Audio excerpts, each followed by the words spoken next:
Hello everyone, my name is Lainey Bloom, and today I'm going to be sharing my research on urban agriculture and climate resilience, where I focused on the perspective of urban farmers across San Diego County. So climate change is increasing the frequency and severity of impacts like extreme heat, wildfire, and flooding, and this is threatening both the health of people in cities and the systems we rely on to grow, transport, and access food. So much of the food in cities like San Diego is produced far away and then has to move through these long, complex supply chains before reaching our tables.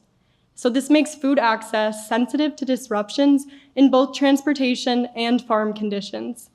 Food systems are also concentrated into large industrial farms that use lots of water, chemical inputs, and grow the same crop for acres. Practices like this weaken the land and make farms even more exposed to those increasing climate impacts. And because food systems are so centralized and interconnected, disruptions in one part of the system can affect food availability far beyond where they originally occur. The COVID-19 pandemic made these vulnerabilities especially visible when labor shortages, transportation disruptions, and severe winter weather combined and contributed to empty grocery store shelves and rising food costs. The pandemic demonstrated how overlapping disruptions can affect food systems in ways that are expected to become a lot more common with climate change. At the same time, the pandemic also highlighted the importance and strength of local and regional food systems. Across San Diego, local farmers and food organizations were able to come together to support communities through both food production and distribution. So the need for strengthening resilience at the local level and the potential for it became very clear at this time. Climate resilience in food systems means being able to continue producing food and supporting communities despite climate-related challenges. One way to strengthen resilience in urban areas is through urban agriculture, meaning the farms and gardens that are located within and around cities. Urban agriculture can reduce dependence on those fragile supply chains by growing and supplying local food and flowers. And urban farms also provide these spaces for social connection, education, and cultural knowledge sharing. They bring ecosystem services, like cooling down urban environments with green space, or providing water retention and carbon storage in plants and soil. But all of this potential depends on farmers being able to adapt to climate change themselves. And here in San Diego, urban farmers are already doing that through practices that support both ecosystems and communities. But at the same time, they're facing significant structural barriers to this resilience. So in San Diego, there are community-based programs that are supporting urban farmers who are working to build this climate resilience. And over the past year, I had the opportunity to work directly with urban farmers as the program coordinator for Growing Equity. This is a climate resilience and health equity initiative led by UC San Diego Center for Community Health. The program currently supports 15 urban farms and gardens across the county by providing them with funding and technical assistance for their projects that are advancing all sorts of things like food access, education, and environmental stewardship. And Growing Equity defines urban farms as located within 25 miles of a population center of 50,000 or more. So this includes a wide range of growing spaces across the region. Participating farms are also located in or are serving communities that are disproportionately impacted by environmental and socioeconomic challenges, and so this makes climate resilience especially important in these service areas. As I worked with the 15 farms through Growing Equity, I became increasingly interested in the knowledge and experiences that they hold around climate resilience. Farmers are the ones observing environmental change firsthand while continuing to adapt, grow food, and support their communities. But the lived experiences and knowledge of urban farmers are often missing from conversations and research about climate resilience. And because this topic is so dependent on local conditions, I wanted to better understand if and how urban agriculture contributes to climate resilience in San Diego County from the perspective of urban farmers actually working here. So at the beginning of this research, I asked the questions, how do San Diego urban farmers perceive and contribute to climate resilience? How is climate change impacting their work, and how are they responding? And what support and resources do they need to strengthen resilience? To center farmer perspectives and answer these questions, I conducted in-depth interviews and site visits with 10 urban farms from the Growing Equity Program, along with an interview with one technical assistance provider from an organization that supports local farms through distribution networks and climate resilience programs. The farms represented different operations and community roles across the county, and this included commercial produce and flower farms, nonprofit and educational growing spaces, and tribal farming initiatives. As you can see on the map here, farms ranged from inner city neighborhoods to more north inland areas like Ramona. And visiting these farms gave me the opportunity to hear directly from farmers about their experiences and see their work firsthand. I also got to do some fun things along the way, like meeting Honey the cow, who you see here. And I then used qualitative analysis to identify themes that were emerging across the interviews. So those findings are what I will be sharing with you today. One of the strongest themes across interviews was that farmers experience climate change through this increasing unpredictability in their growing conditions. In this chart, the bars show how many participants discussed each impact, while the dots are representing how often the topics were brought up. So looking at environmental impacts, temperature extremes, and shifting seasonal patterns like the very short winter we experienced this year were discussed by every participant and were brought up the most often. Farmers also referenced water availability and quality challenges, flooding, wind, changing pest activity, and for 2 inland farmers, increasing fire risk.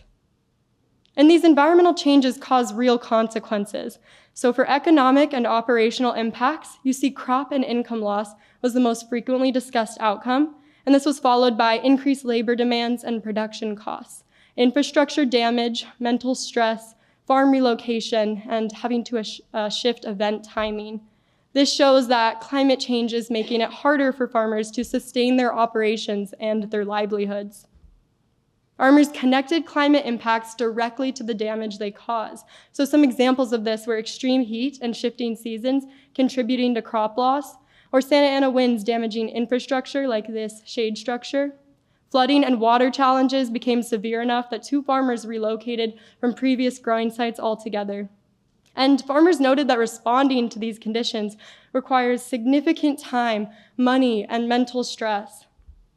A quote I want to share with you all was from a flower farmer. They said, "I can't help that my favorite roses are going to bloom in 2 weeks when they're supposed to bloom in May. And now they're going to be short and not sellable, and they're not coming during wedding season. And so that affects my bottom line and my ability to have staff and pay myself." Even with all of these challenges, the farmers I spoke with are actively adapting and are so deeply committed to their work. When asked what climate resilience means to them, a majority of participants framed it as being able to prepare for uncertainty and continue operations under changing conditions. A commercial produce farmer said, "It means being able to mitigate that chaos and finding ways to protect our crop so that we don't get those massive crop losses when unpredictable weather arrives." 2 tribal farmers described resilience as restoring relationships between people, ecosystems, and the land over time. One of them said, "Climate resilience is not just the ability to continue producing crops under stress, it's the ability of the land itself to remain in balance and continue supporting life." So it was really clear to me that these different framings of resilience relate to the kinds of adaptation strategies that farmers are using. And they're really using a layered approach that combines both immediate adaptation and long-term ecological strengthening. 10 participants described infrastructure investments as important tools for responding to climate stressors. Things like high tunnels, shade structures, and ground coverings create this kind of buffer zone that can then protect crops from extreme heat, wind, frost, and overall temperature variability. And all participants emphasize ecological farming practices as central to their long-term resilience. So farmers describe building healthy soils through practices like composting, mulching, reducing their tillage, and keeping soil covered. And they're conserving water through drip irrigation and water reuse. And together, these practices help retain moisture and support crops that are better able to withstand heat and drought. Many also increase biodiversity on their farms by growing a variety of crops and native plants. And this makes it so that if one crop is struggling under changing conditions, the entire farm isn't just going to fail. And farmers are constantly observing their land and then adjusting what they grow and when they grow it. And all of these practices are not only helping farmers adapt to climate change, but this is what's providing some of those community benefits, such as carbon storage, habitat support, and urban green space. So when continuing to discuss their role in community resilience, many farmers focused on how they expand access to food and flowers through things like farm stands, food bank partnerships, and other local distribution efforts. And farmers emphasize that access means not only having crops available, but making them affordable and culturally relevant.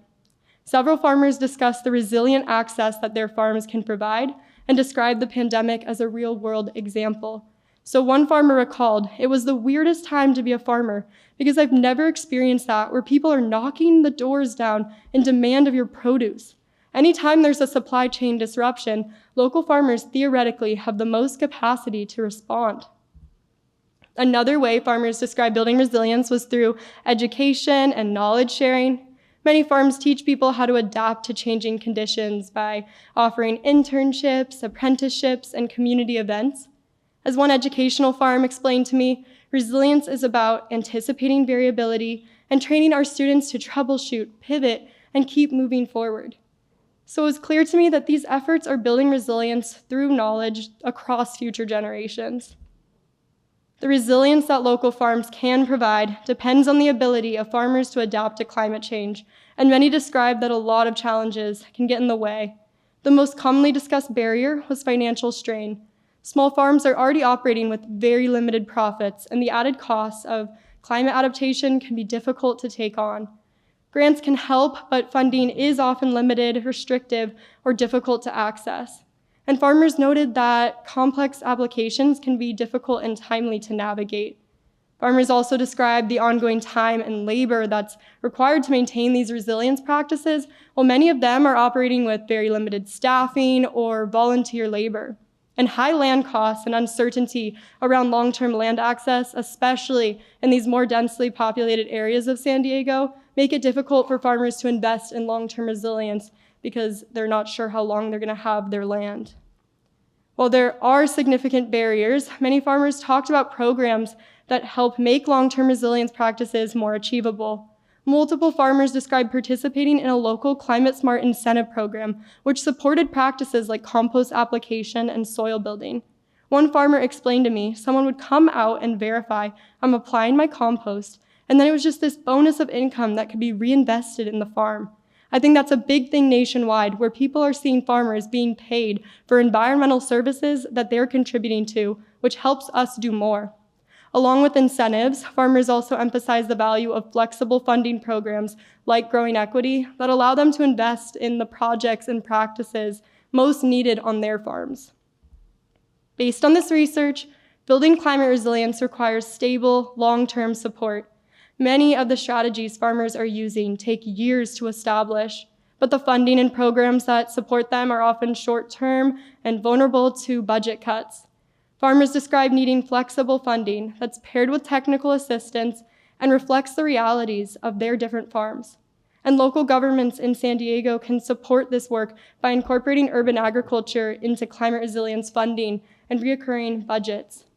This research also highlights the importance of place-based support. Climate conditions vary across San Diego County, so resilience efforts are most effective when they are building on local knowledge and conditions. And resilience depends on ongoing community support, consistently purchasing local food, volunteering, and investing in local farms can help ensure these communities remain viable in the face of climate change. So we have seen urban agriculture contributes to climate and community resilience in so many ways, and farmers have the knowledge they need for it. They just need long-term support to sustain it. Centering the lived experiences of farmers reveals the resilience benefits of urban agriculture that are often overlooked in funding and policy decisions.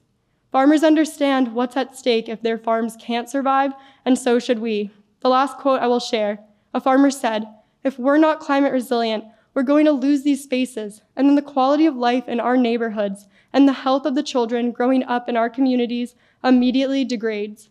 So my biggest takeaway from this research is that if we want resilient local food systems in the face of climate change, then the systems supporting farmers must themselves become resilient.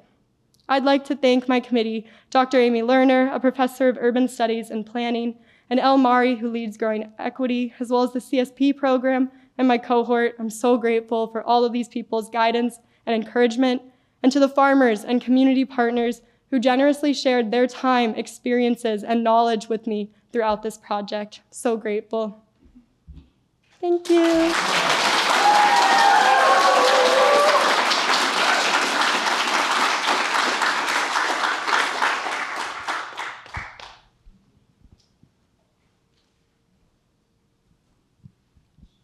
Thanks, Lainey. That was fantastic and so insightful. I know that this has really been a passion project for you and you've been involved in this work for a while. So I was wondering if you could talk about some of like the other local orgs or initiatives that are going on in San Diego to support these urban farmers and everything that you're talking about today.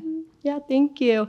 So a lot of these farmers are a part of an organization called Food Shed Cooperative, and it's kind of an organization that will take on the purchasing from these farms and then distribute it to food banks and other communities in need. So that has created a really stable market channel for farmers, because that can be kind of the hardest part, finding customers and consistent purchases. And then I would say another really important one to mention is San Diego Food System Alliance. We don't have like a local food policy group in our county, so they've kind of taken on that role and lead most of the policy and advocacy action by bringing farmers and policymakers and community members into the same room to guide those decisions. And they've actually created a plan called Food Vision 2030, which is really up-to-date policy here.